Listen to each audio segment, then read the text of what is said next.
ऐसी वीडियो रोज देखने के लिए आप मेरे वीडियो को लाइक करें, इस पे कमेंट करें और अपने दोस्तों के साथ शेयर करें। और हाँ, अगर आप इस चैनल पे नए हैं तो इसे सब्सक्राइब करना ना भूलें। यह कहानी है एक लड़की को देखा तो पार्ट 2 का 1601 से आगे की कहानी। अब रोहित आगे पूछता है, क्या इसे एक हाथ देना और एक हाथ लेना नहीं समझा जाएगा? यह बिल्कुल ऐसा है जैसे कि रिश्तेदारी के नाम पर बिजनेस की डील की जा रही हो। मुक्ता, क्या तुम्हें नहीं लगता कि यह जीवन साथी का एक्सचेंज व्यापार है?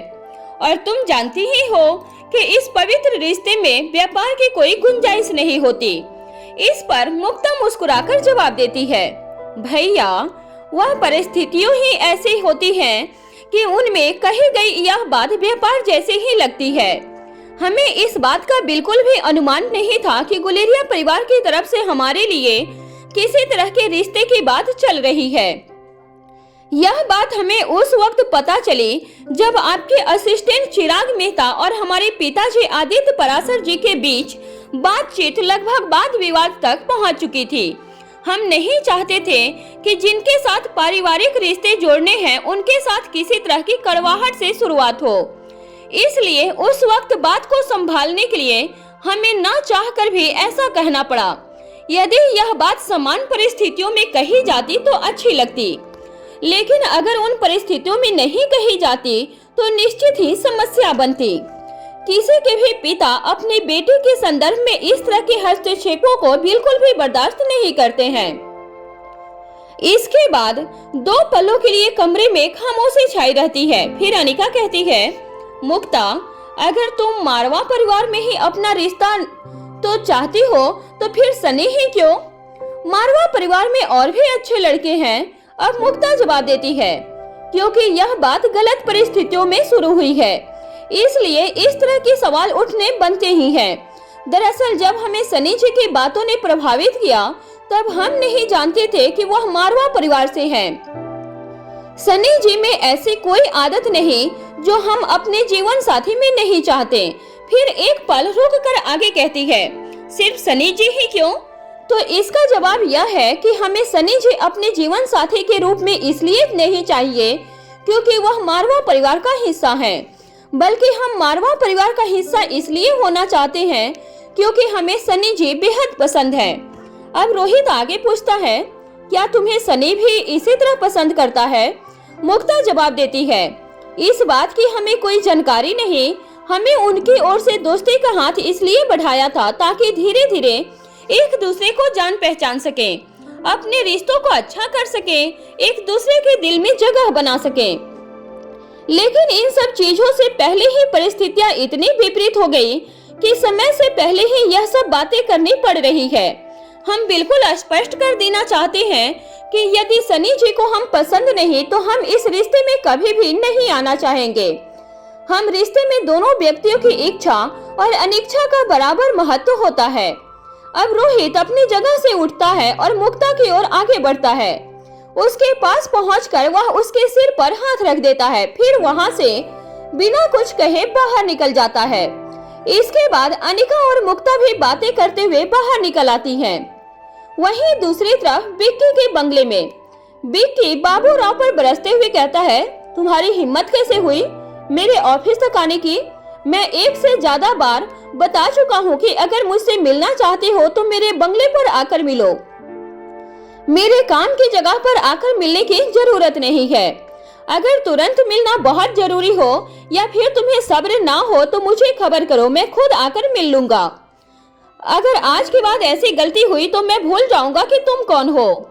तुम्हारी जरा सी गलती पूरा प्लान तो बिगाड़ेगी ही, साथ में समाज में कमाया हुआ मेरा नाम प्रतिष्ठा सब बर्बाद कर देगी। हम तुम्हारी तरह किलों में छुपकर नहीं रहते हैं। हमें समाज के बीच हजारों के साथ मिलजुल कर रहना पड़ता है। अब बाबू राव कुर्सी पर बैठते हुए कहता है, अब कितना गुस्सा करोगे वकील साहब? मान तो ली मैंने अपनी गलती, अब माफ भी कर दो। यह गलती दोबारा नहीं होगी। तुमसे मिलने की जल्दी में मैं यह भूल गया था कि तुमने यहाँ आने के लिए मना किया है।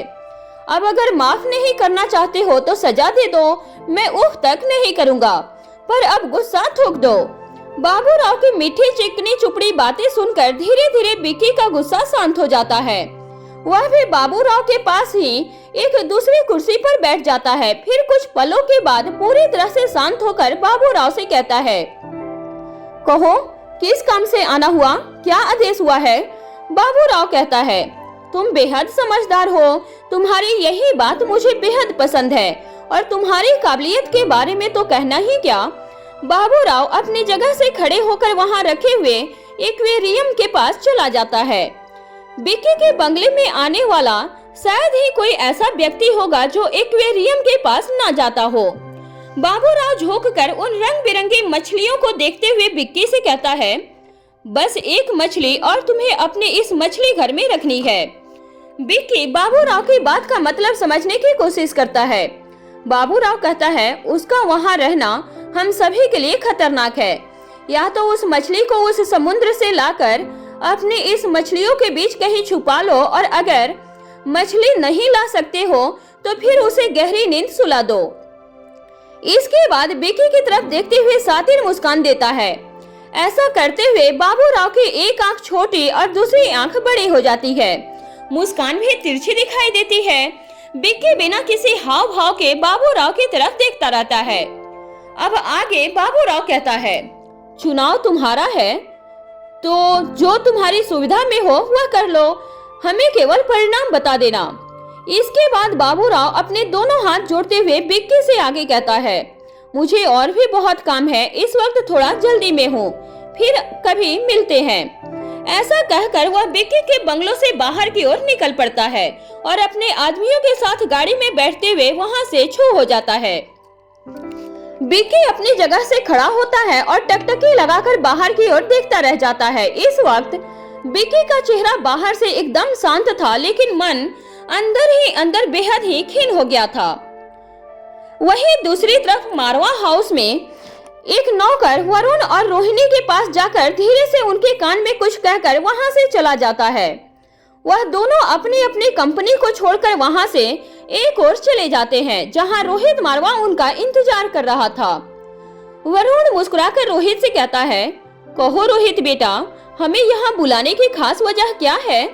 तभी रोहिणी भी कहती है, मैं कब से इंतजार कर रही थी कि तुम हमें बताओगे कि आज ऐसा खास क्या है कि यूं अचानक हमें घर बुलाया गया है। अब रोहित रोहिणी की तरफ देखते हुए कहता है, क्या आपने मुक्ता से बात की? मुझे हमारे सनी के लिए वह लड़की पसंद है। मैं चाहता था कि आप दोनों एक बार उनके परिवार से मिल लें और इस बारे में जो भी आपकी राय होगी वह हमें बता दें। यह सुनते ही वरुण और रोहिणी एक दूसरे को देखने लगते हैं। अब रोहिणी कहती है, अगर तुम्हें पसंद की है तो मुझे पूरा भरोसा है कि उनके परिवार की जांच पड़ताल अच्छे से की होगी। जहां तक लड़की का सवाल है तो मुझे वह अच्छी लगी। अगर सनी को इस रिश्ते से कोई एतराज नहीं तो मुझे भी कोई तकलीफ नहीं है। इनफैक्ट मुझे अच्छा लगेगा, इसी बहाने सनी अपनी जिम्मेदारियों को और बेहतर तरीके से समझ सकेगा। उसका बचपना भी कम हो जाएगा और वह अपने काम को लेकर गंभीर भी हो जाएगा। अब वरुण कहता है, आदित्य पराशर से बात करने के बाद मुझे भी वह सुलझे हुए इंसान लगे। अब रोहिणी कहती है, रोहित, सनी हमेशा से तुम्हारे ही साथ रहा है, उस पर तुम्हारा उतना ही अधिकार है जितना कि हमारा, और शायद तुम्हारा अधिकार हमसे भी ज्यादा ही है। तुम उसके लिए जो भी फैसला लोगे हमें मंजूर होगा।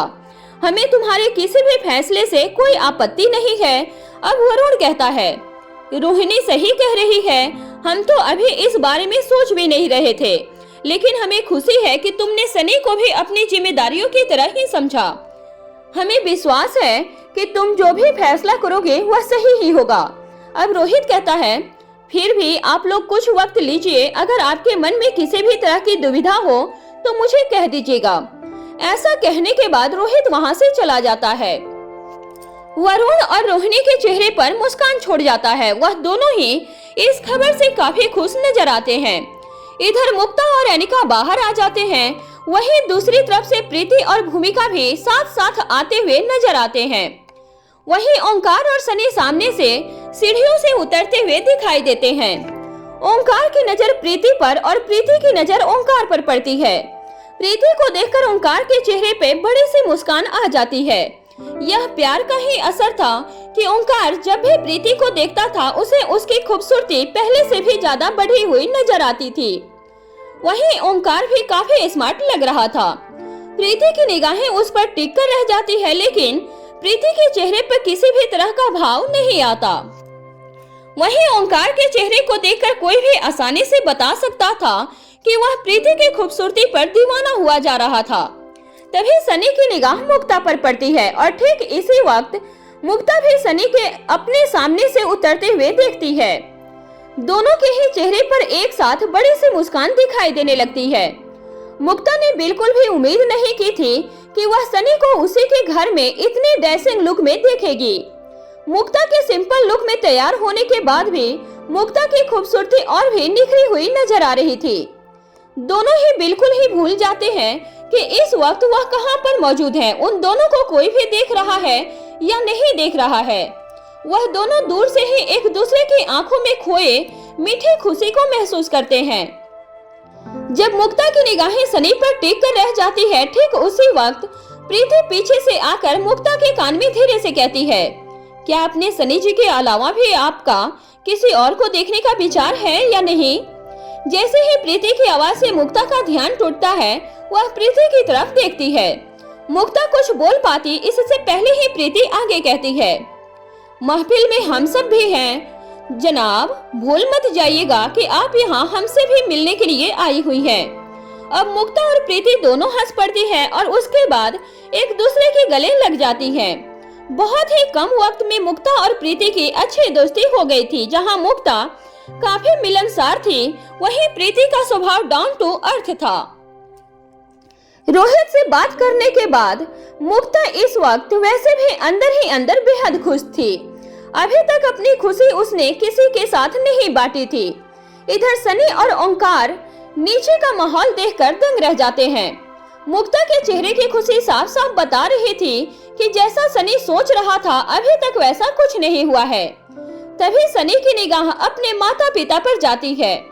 डाइनिंग हॉल में आने के बाद सनी जाकर सबसे पहले अपने माता पिता से मिलता है और ओंकार सीधा जाकर प्रीति और मुक्ता के पास खड़ा हो जाता है। ओंकार के आने के बाद प्रीति के बदले हुए हाव भाव को देखकर मुक्ता समझ जाती है कि उसके बीच का विवाद अभी तक ज्यों का त्यों है। मुक्ता चाहती थी कि जिस तरह उसकी लव लाइफ का कांटा निकल गया है, बिल्कुल उसी तरह ओंकार और प्रीति के बीच खड़ी हुई मिसअंडरस्टैंडिंग भी दूर हो जाए। इसलिए मुक्ता यह काम जल्द से जल्द कर देना चाहती थी। इधर ओंकार, मुक्ता और प्रीति आपस में बातचीत करना शुरू कर देते हैं। वहीं थोड़ी ही देर में सनी भी आकर उन्हें ज्वाइन कर लेता है। अब मुक्ता के चेहरे की शर्म देखते ही बनती थी। अचानक से मुक्ता का खिलखिलाता हुआ चेहरा लाल हो गया था। कुछ मुक्ता की जैसी ही हालत सनी की भी दिखाई दे रही थी। मुक्ता अपनी निगाहें उठाती है और सनी की तरफ देखती है। सनी मुस्कुराते हुए उसी तरफ देख रहा था। न जाने किस तरह मुक्ता की पलकें झुक जाती है। आज से पहले मुक्ता ने कभी भी इस एहसास को महसूस नहीं किया था। वह खुद नहीं समझ पा रही थी कि उसे इतना अजीब क्यों लग रहा है। सनी बिना पल के झपकाए लगातार मुक्ता की ओर देखे जा रहा था। मुक्ता अनजाने में ही अपने चेहरे को छुपाने की इधर से उधर देखने की कोशिश करने लगती है। वह धीरे से पास में खड़ी हुई प्रीति की हथेली को अपने दोनों हाथों में पकड़ लेती है। दोनों को देखकर बड़ी ही आसानी से कोई भी उन दोनों की हालत बयां कर सकता था कि उन दोनों के बीच में क्या रिश्ता है। वह रिश्ता जिनको अभी तक दोनों ने एक दूसरे के सामने स्वीकार भी नहीं किया था, वह उनके चेहरे के भावों में दिखाई दे रहा था। ऐसा खूबसूरत मौका हो और भूमिका पीछे रह जाए, ऐसा कभी हो नहीं सकता था। इस वक्त भूमिका कौटिल्य के साथ खड़ी थी, लेकिन अपने स्वभाव के अनुसार अपनी जगह पर खड़े रहने के बावजूद उसे अपने चारों तरफ चल रही हर चीज पर पूरी खैर खबर रहती थी। जब वह उन चारों को साथ में खड़े हुए देखती है, तब बड़ी ही आसानी से इस बात को भांप लेती है कि इस वक्त मुक्ता क्या महसूस कर रही है। और सनी के पैर जमीन पर होकर भी इस वक्त आसमान में उड़ रहे हैं। अब भूमिका कौटिल्य से कहती है, मैं अभी आती हूँ। ऐसा कहकर वह मुस्कुराते हुए आगे बढ़ जाती है। ठीक मौके पर भूमिका उन चारों की टांग खिंचाई करने के लिए पहुँच जाती है, पर आज भूमिका की निगाह प्रीति से हटकर मुक्ता पर थी। भूमिका मुक्ता से कहती है, देखो यूं नजरें झुकाकर तुम इस धरती को कितना भी कह लो कि वह तुम्हें छुपा ले, लेकिन वह ऐसा नहीं करने वाली। लेकिन भूमिका तुम्हें फेवर कर सकती है। अगर तुम चाहो तो मेरे पीछे छुप सकती हो, मुझे बिल्कुल भी बुरा नहीं लगेगा। भूमिका की बात सुनकर वह चारों भूमिका की तरफ देखने लगते हैं। इसके बाद भूमिका मुक्ता को कंधा मारते हुए कहती है, पहले यह तो बताओ कि तुम किससे छुपने की कोशिश कर रही हो। फिर आगे कहती है, अब इतनी सुंदर लड़की ऐसे सिंगल यंग लड़के के सामने आकर खड़ी होगी तो वह तो पूरी दुनिया को भूलकर सिर्फ तुम्हें ही देखेगा ना। भूमिका की बात सुनकर मुक्ता को बेहद ही अजीब लग रहा था, लेकिन अपनी होने वाली ननद की इस मीठी छेड़छाड़ को बर्दाश्त कर लेना ही अच्छा बनता था। अब भूमिका आगे कहती है, देखो लड़कियों, भूलना मत कि तुम्हारी भूमिका दीदी पुलिस डिपार्टमेंट में है। तुम्हारी मर्जी के खिलाफ इन लड़कों का तुम्हें घूरना अपराध है। कहो तो मैं इन दोनों को अपने साथ ले जाऊं। मुक्ता भूमिका के एक भी सवाल का कोई जवाब नहीं देती है, सिर्फ मुस्कुराकर कभी सनी तो कभी प्रीति की ओर और कभी नीचे की ओर देखने लगती है। अब भूमिका अपना एक हाथ अपने कमर पर रखकर दूसरा हाथ अपनी ठोड़ी पर रखकर कहती है, मैंने सुना था रोहित मारवा के स्पेशल गेस्ट डिनर के लिए आने वाले हैं, लेकिन अब पता चला स्पेशल गेस्ट तो सनी मारवा के हैं। यह रोहित का तो बस नाम ही है। अब भूमिका प्रीति को देखते हुए सवाल पूछती है, कहो प्रीति, क्या कहती हो इस बारे में ना? है ना ऐसी बात? तुम्हारी भूमिका दीदी की निगाहें एकदम पैनी है। सही पहचाना न मैंने इन दोनों के बारे में? बदले में प्रीति सिर्फ मुस्कुरा देती है। अब भूमिका सनी की तरफ देखते हुए अपनी कमर पर एक हाथ रखकर कहती है, लड़का बड़ा हो गया है, अच्छी बात है, बड़ा होना भी चाहिए। फिर अपनी एक उंगली हिलाते हुए मुस्कुराकर छेड़ते हुए कहती है, लेकिन यह बताओ कि तुम दोनों के बीच यह सब कब से चल रहा है? फिर मुक्ता के दोनों कंधों को अपने एक हाथ के अंदर समेटते हुए कहती है, तुम भी कुछ कम नहीं हो, छुपी रुस्तम हो तुम। इतनी देर तक मुझसे बातें करती रही, सब कुछ बताया, लेकिन सबसे जरूरी बात नहीं बताई। फिर बड़े ही प्यार से मुक्ता के चेहरे को छूते हुए आगे कहती है, लेकिन कब तक छुपाओगी? ऐसी बातें भी कभी छिप सकती है क्या?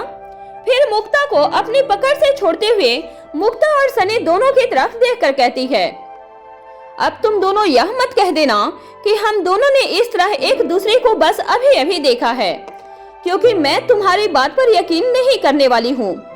चलो लव वर्ड शुरू हो जाओ और बताओ मुझे तुम्हारी लव स्टोरी के बारे में।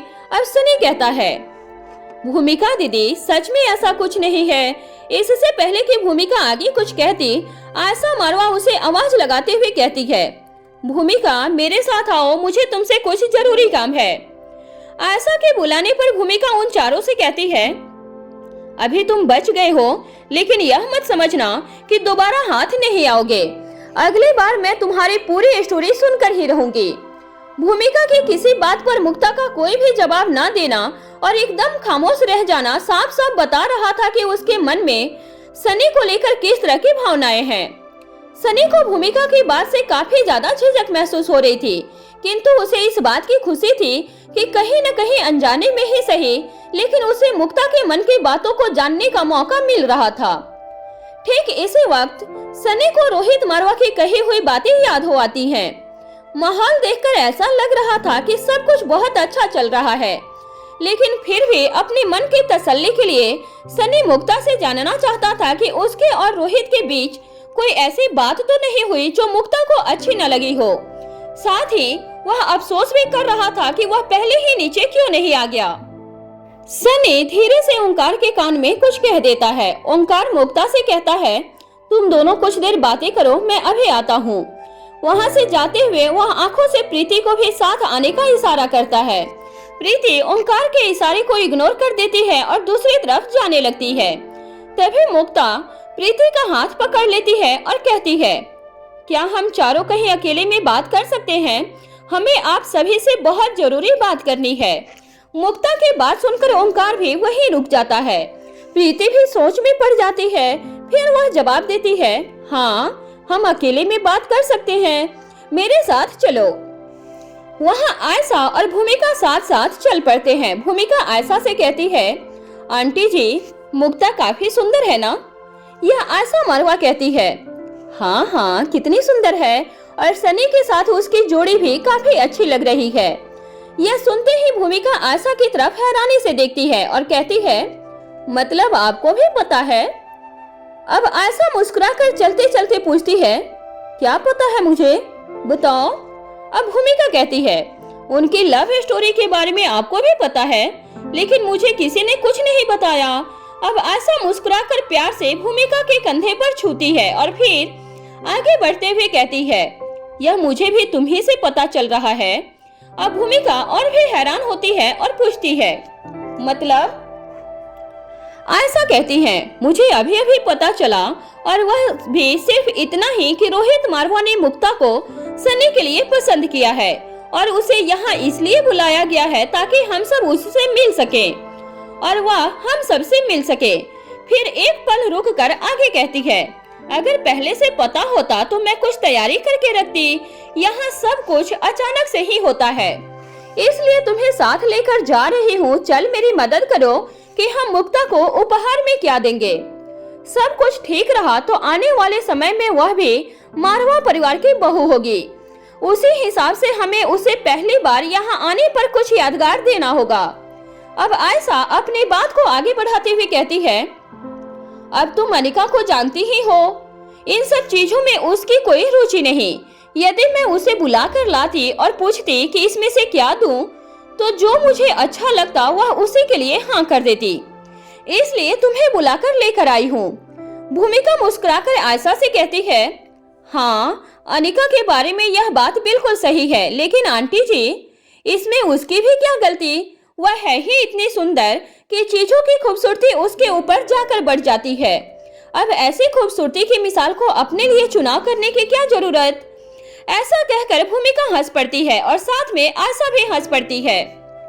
वहीं दूसरी तरफ दमयंती देवी के किला में लच्छू अच्छी तरह से जानती थी कि इस वक्त दमयंती देवी बेहद परेशान होंगी, इसलिए वह दमयंती देवी से मिलने के लिए पहुंच जाती है।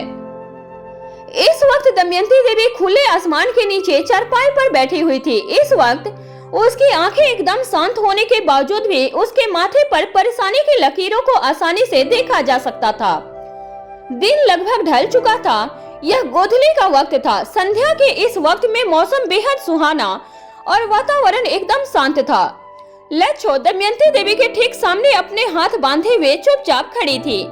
जब काफी देर तक दमयंती देवी कुछ नहीं कहती, तब अंत में लच्छू अपनी चुप्पी तोड़ते हुए कहती है, माँ साहब, कुछ भी कहिए, आपका इस तरह चुप रहना मुझे बहुत कष्टप्रद प्रतीत हो रहा है।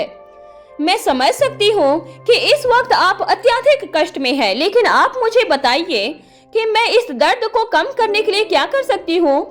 आप जो भी कहेंगे मैं उसे पूरा करने के बाद ही आपके पास लौट कर आऊंगी, पर आप इस तरह से और भी अधिक देर तक मौन मत रहिए। अब दमयंती देवी अपनी नजरें उठाकर लच्छू की तरफ देखती हैं और कहती हैं, तुम मेरी आखिरी उम्मीद हो। मेरा पूरा साम्राज्य एक तरफ और तुम एक तरफ। अभी वह वक्त नहीं आया है जब मैं तुम्हें दांव पर लगाऊं। अब लच्छू दमयंती देवी के करीब आ जाती है और उसके पैरों के पास घुटनों के बल बैठ जाती है। फिर कहती है, पर मैं आपको इस तरह से दुखी होते हुए नहीं देख सकती माँ साहब। दमयंती देवी कहती है, हमारा हर वार हम पर ही उल्टा पड़ रहा है। जब से वह अनिका हमारे कैद से छूटकर भागी है, तब से ऐसा लग रहा है जैसे कि हमारे उल्टे दिन शुरू हो गए हैं। एक के बाद एक नुकसान उठाना पड़ रहा है। कहीं भी किसी भी क्षेत्र में कोई विशेष सफलता हाथ नहीं लग रही है। बहुत दिनों के बाद विविधकाय जैसी कोई विचित्र चीज हमने हासिल की थी, तो उस अनिका ने रोहित के साथ मिलकर उसे भी धूमिल कर दिया। तुम मुझे बताओ, मैं किस आधार पर खुश हूँ? दमयंती देवी के दोनों हाथों पर अपने हाथ रखते हुए लच्छू कहती है, माँ साहब, मेरे लिए जो भी आदेश होगा मैं अपनी जान देकर भी उसे पूरा करूंगी, लेकिन अगर आप सही समझे तो क्या मैं कुछ कहूँ? दमयंती देवी अपनी गर्दन हिलाकर लच्छू को अपनी बात कहने का इशारा करती है। अब लच्छू कहती है, माँ साहब, हमें कुछ समय के लिए चीजों को उनके हाल पर छोड़ देना चाहिए। वह लोग पूरी तरह से सचेत हैं वह अच्छी तरह से जानते हैं कि हम फिर कोई न कोई दांव चलेंगे। वह हमारे हर प्रहार के लिए पूरी तरह से तैयार बैठे हैं। हम अच्छी तरह से जानते हैं कि रोहित, मारवा और अनिका दोनों ही साधारण लोग नहीं हैं। अपने आप में दोनों ही अलग अलग तरह से विशेष हैं। उनसे खुले मैदान में लोहा लेना आसान काम नहीं है। वह दोनों मंझे हुए खिलाड़ी हैं। हम उनके पहले दुश्मन नहीं हैं। उन्होंने इससे पहले भी बहुत सारी लड़ाइयाँ लड़ी हैं। इतना कहने के बाद लच्छो माँ साहब के पैरों के पास बैठे हुए उनके पैर को दबाने लगती है।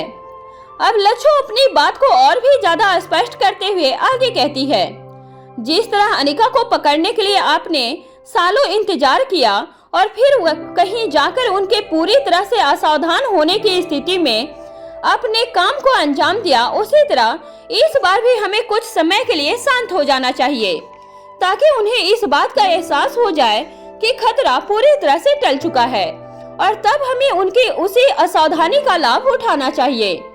इस वक्त हमें एक बार फिर से अपनी शक्ति को इकट्ठा करने के लिए, खुद को मजबूत करने के लिए काम करना चाहिए। हमें पता लगाना होगा कि हमारे दुश्मन की ताकत की सीमा क्या है और अपनी शक्ति को उनकी शक्ति से आगे ले जाना होगा। और अगर हम ऐसा नहीं कर पाते तो हमें दुश्मन के कमजोर नब्ज को ढूंढना होगा। जब तक हम अपनी ताकत को दुगुना तिगुना नहीं कर लेते, तब तक हमें सिर्फ और सिर्फ दिमाग से खेलना होगा।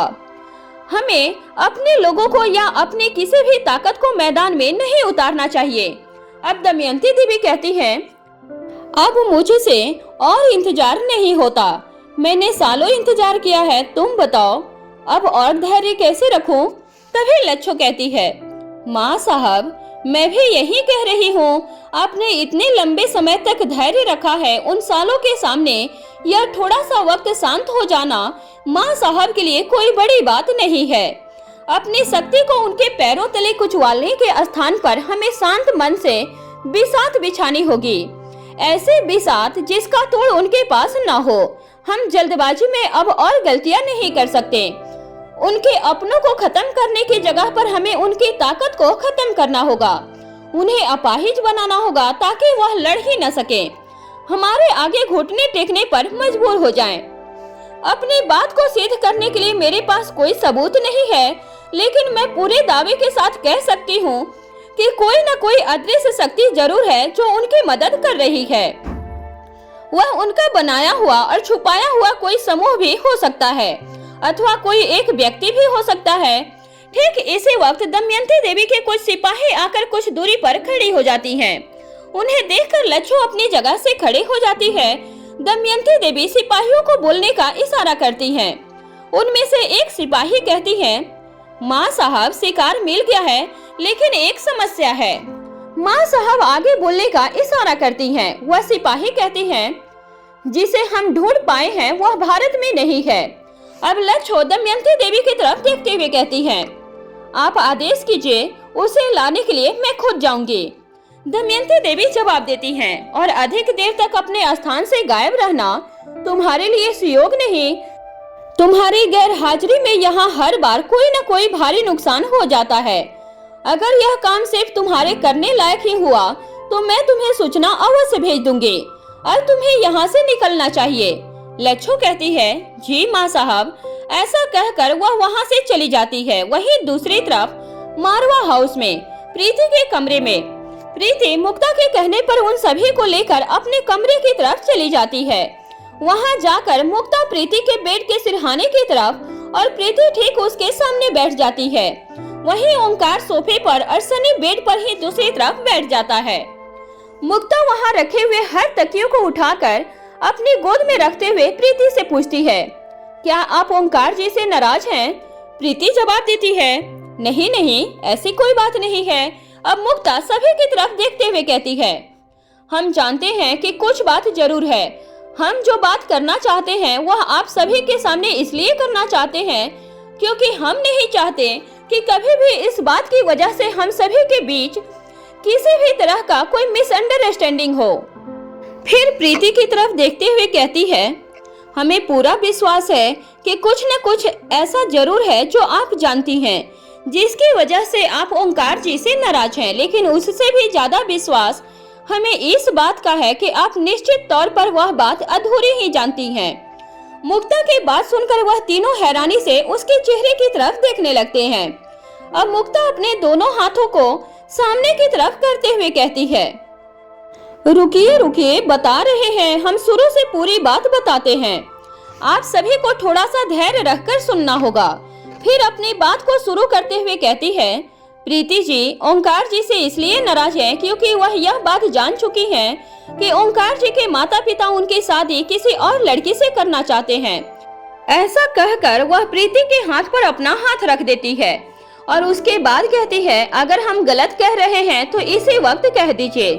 प्रीति कुछ नहीं कहती, अपना चेहरा नीचे झुका लेती है, जिससे कि यह बात निश्चित हो जाती है कि प्रीति की नाराजगी की वजह यही है। इससे पहले कि मुक्ता आगे कुछ कह पाती, ओंकार झट से बोल उठता है, अगर वह ऐसा चाहते हैं तो इसमें मेरी क्या गलती है? तुम मुझसे क्यों नाराज हो? मैं कितनी बार कह चुका हूँ, चाहे कोई कुछ भी कहे, चाहे कोई कुछ भी करे, मैं तुमसे अलग होने वाला नहीं हूँ। प्रीति इस बार अपनी निगाहें उठाकर ओंकार की तरफ घूर कर देखती है। माहौल को बदले हुए देखकर मुक्ता अपनी बात दोबारा से शुरू करती है। मुक्ता प्रीति से पूछती है, क्या आप यह जानती हैं कि वह लड़की कौन है जिसे ओंकार जी के माता पिता जी अपनी बहू बनाने के सपने देख रहे हैं? प्रीति धीरे से अपनी गर्दन ना में हिला देती है। अब मुक्ता कहती है, वह लड़की आपके सामने बैठी हुई है।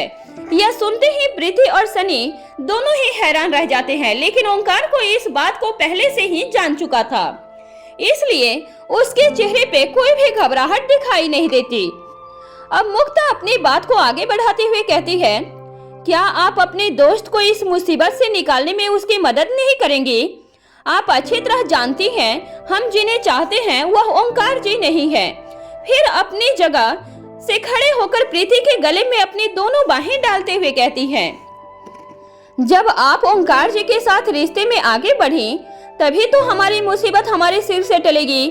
प्लीज अपने इस दोस्त की जिंदगी बचाने के लिए उस पर इतनी मेहरबानी कर दीजिए। यह अंतिम वाक्य उसने सिर्फ प्रीति और ओंकार की नाराजगी को आपस में दूर करवाने के लिए ही कहा था। मुक्ता की बात पर प्रीति कोई भी हाव भाव नहीं देती है। तब मुक्ता कहती है, कहीं ऐसा तो नहीं आप ओंकार जी के साथ साथ हमसे भी नाराज हो? हम आपसे पहले ही कह चुके हैं, इसमें हमारी कोई गलती नहीं है। इस बारे में हमें कुछ भी मालूम नहीं था। जब आप पर अटैक हुआ और आपको इस बारे में जानकारी मिली, हमें उसके भी कई दिन के बाद इस बारे में पता चला। जैसे ही मुक्ता ने अटैक वाली बात कही, वैसे ही ओंकार और सनी दोनों ही एक साथ बोल पड़े। क्यों? क्या? मुक्ता उसकी आवाज सुनकर चौंक जाती है और बारी बारी दोनों की तरफ देखने लगती है। फिर प्रीति की तरफ देखते हुए कहती है, क्या आपने इस बारे में भी किसी को कुछ नहीं बताया? अब ओंकार मुक्ता से कहता है, मुक्ता प्लीज पूरी बात बताओ ना।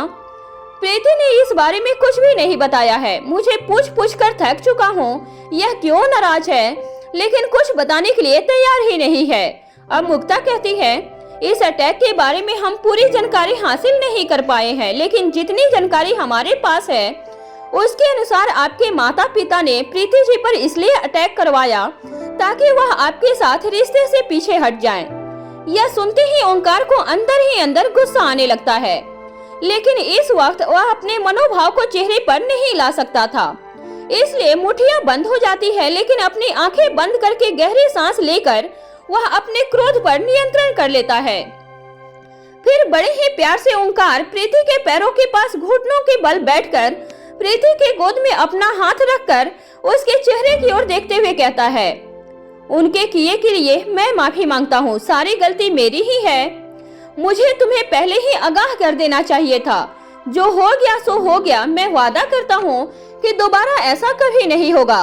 तुम्हें घबराने की कोई जरूरत नहीं। प्रीति सबके सामने बात का बतंगड़ नहीं बनाना चाहती थी, इसलिए हल्की सी मुस्कान के साथ बात को खत्म कर देती है। प्रीति मुक्ता से कहती है, मैं ना तुमसे नाराज हूँ ना ही ओंकार से। मैं किसी से भी इस बात के लिए नाराज नहीं हूँ। तुम्हारी जगह कोई और लड़की भी हो सकती थी, मैं उससे भी नाराज नहीं होती।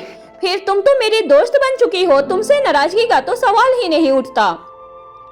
तभी मुक्ता दोबारा से प्रीति के सामने की तरफ आ जाती है और कहती है, हाँ, हम भी यही कहना चाहते हैं, हमारी जगह कोई और लड़की भी हो सकती है। हम इस रिश्ते से इसलिए पीछे हट गए क्योंकि हम किसी और को चाहते हैं। इसके अलावा हम यह भी जानते थे कि ओंकार जी आपको चाहते हैं, लेकिन कोई ऐसी लड़की जिसे यह पता ही ना हो कि उसके लिए एक ऐसे लड़के का चुनाव किया गया है जो किसी और लड़के से प्यार करता है, तो सोचो उसकी जिंदगी तो बर्बाद ही हो जाएगी। आप नहीं जानती, हमें बिना बताए ही हमें सरप्राइज देने के लिए हमारी सगाई तय कर दी गई थी। अगर किसी और लड़की के साथ ऐसा हुआ होता और उसे अंत में यह सब पता चला कि ओंकार जी उससे सगाई नहीं करना चाहते हैं, तो सोचिए उन्हें अपने समाज में किस किस तरह की बातों से गुजरना होगा। इसलिए हम चाहते हैं कि आप अपने स्टैंड ले लें और हर किसी को अपने स्टैंड लेना ही चाहिए। जितना जल्दी हो सके आप दोनों को अपने रिश्ते को नाम दे देना चाहिए। प्रीति मुस्कुराकर अपनी जगह से उठ खड़ी होती है और कहती है, हाँ हाँ ठीक है, अब हमारी चिंता करना बंद करो, हम लोग बाहर जा रहे हैं, तब तक तुम दोनों यहाँ बैठकर आराम से बातें करो। ऐसा कहने के बाद प्रीति बाहर जाने लगती है। ओंकार भी उसके पीछे पीछे बाहर चला जाता है। मुक्ता अभी भी अपनी जगह पर ही बैठी हुई थी। सनी उठकर मुक्ता के सामने आकर बैठ जाता है और पूछता है, आर यू कंफर्टेबल? मुक्ता मुस्कुराकर सिर्फ हाँ में अपनी गर्दन हिला देती है। अब सनी पूछता है, क्या मैं तुमसे कुछ पूछ सकता हूँ? मुक्ता कहती है, हाँ हाँ पूछिए पूछिए, क्या पूछना चाहते हैं? और सनी पूछता है, क्या रोहित भैया से तुम्हारी बात हुई? इस बार फिर से मुक्ता मुस्कुराकर अपनी गर्दन हाँ में हिला देती है। सनी उत्साहित होते हुए पूछता है, क्या बात हुई, बताओ ना, पूरी डिटेल्स में बताना। मुक्ता जवाब देती है, आप खुद पता कर लीजिए, आपके भैया हैं, उन्हीं से पूछ लीजिए। अब सनी निवेदन के भाव से कहता है, प्लीज मुक्ता बताओ ना, क्या बात हुई? भैया से पूछना, समझ लो कि यह मेरे लिए सिर्फ एक सोच ही रह जाएगी। अब मुक्ता कहती है, भैया पूछ रहे थे कुछ बातों के मतलब। अब सनी फिर से पूछता है, किन बातों की मतलब? अब मुक्ता के चेहरे पर शर्म दिखाई देने लगती है। वह अपनी निगाहों को इधर उधर घुमाते हुए कहती है, हमें नहीं मालूम, आप कुछ और बात कीजिए। अब सनी अपने मन की तसल्ली के लिए फिर से कहता है, अच्छा ठीक है, मत बताओ, कम से कम इतना तो बताओ कि भैया के किसी बात का तुम्हें बुरा तो नहीं लगा? अब मुक्ता सनी के चेहरे की तरफ देखते हुए कहती है, नहीं नहीं, उन्होंने ऐसी कोई बात नहीं कही जिसका हमें बुरा लगता। हाँ, उन्होंने हमारे सिर पर हाथ रखा, मुझे बहुत अच्छा लगा। यह सुनकर सनी के चेहरे पर आश्चर्य नजर आने लगता है। सनी के मुंह से सहसा ही निकल पड़ता है, रोहित मारवा ने मुक्ता के सिर पर हाथ रखा? यार तुम तो कमाल हो, तुमने भैया पर ऐसा जादू चलाया कि उन्होंने तुम्हारे सिर पर हाथ रखा। वाओ! फिर एक पल रुक कर आगे कहता है, मैं इतने सालों से भैया के साथ हूँ, ऐसा ना मैंने पहले कभी सुना और ना ही ऐसा कभी देखा। ग्रेट जॉब मुक्ता। अब मुक्ता कहती है, अब बस भी कीजिए, हमें अजीब लग रहा है। सनी कहता है, अच्छा ठीक है, एक और सवाल का जवाब दे दो। मुक्ता भी अपनी गर्दन हिलाते हुए अपनी गोद में रखे हुए तकिए को और भी अच्छे से पकड़ते हुए कहती है, ठीक है पूछिए, क्या पूछना चाहते हैं? सनी कहता है, तुमने कहा कि तुम किसी को चाहती हो, क्या मैं जान सकता हूँ कि वह कौन है? मुक्ता ने बिल्कुल भी नहीं सोचा था कि सनी उससे इस तरह का सवाल पूछेगा। यह सवाल सुनकर मुक्ता को एक पल के लिए ऐसा लगा जैसे कि उसका कलेजा धक हो गया है। दिल की धड़कन हृदय के साथ साथ कंठ से भी सुनाई दे रही है। कानों में अजीब सी घंटियां बज रही है। मुक्ता का चेहरा सुर्ख लाल हो जाता है, निगाहें नीचे की ओर झुक जाती है, चेहरे पर बड़ी सी मुस्कान दिखाई देने लगती है। लेकिन इस सवाल का जवाब दे पाना मुक्ता के लिए बेहद मुश्किल था। रोहित मारवा के सामने बिना पलके झपकाए, बिना झिझके, बिना डरे अपने प्यार का शंखनाद करने वाली मुक्ता के मुंह से सनी के सामने शब्द नहीं निकल रहे थे। बहुत लोगों के कमेंट्स आ रहे हैं कि आप बहुत पीछे चल रही हैं। ऐसा नहीं है, मेरे नंबर मिसिंग होने की वजह से आप लोगों को मैं पीछे लग रही हूँ। पहले ही जो सेकेंड पार्ट वाला वीडियो बनाई थी उसमें नंबर मिसिंग हो गई थी, लेकिन जो आगे जिस चैनल पे कहानी चल रही है उस स्टोरी को सुनिए और मेरी स्टोरी को सुनिए, तब आपको पता लगेगा कि हम लोग पीछे नहीं हैं बल्कि साथ में चल रहे हैं। Thanks my friend.